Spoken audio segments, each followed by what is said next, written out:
Malta laqet mal-400,000 turist fix-xahar ta' Lulju li fisser iżjed minn 18% fuq l-istess xahar tas-sena l-oħra, is-sena rekord għall-industrija lokali. B'dan fisser li fl-ewwel 7 xhur ta' din is-sena bejn Jannar u Lulju ġew fostna ftit inqas minn 2 miljun turist u aktar minn 22% fuq l-istess perjodu. Skont ċifri ippubblikati mill-Uffiċċju Nazzjonali tal-Istatistika l-NSO, jirriżulta li 94% tat-turisti matul ix-xahar ta' Lulju ġew biskop ta' vaganza waqt li mal-10,000 kienu hawn għal raġunijiet ta' xogħol.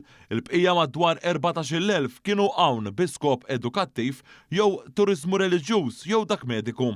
Jirriżulta li 74% minn dawn kellhom inqas minn 45 sena waqt li l-Italja, ir-Renju Unit u Franza kienu l-aktar pajjiżi minn fejn waslu it-turisti f'pajjiżna. Meta mqabbel mal-istess xahar tas-sena l-oħra, l-azzjeħ tal-jieli li dawn qattaw fostna wkoll żdiedu bi kważi 10% biex laħqu 3 miljun lejl fil-maġġoranza fi stabilimenti ta' akkomodazzjoni. Fejn tidħol in-nefqa turistika f'Lulju li għadda din komplet tiżdied u qabżet dik tas-sena l-oħra b'20% biex laħqet iżjed minn 400 miljun euro.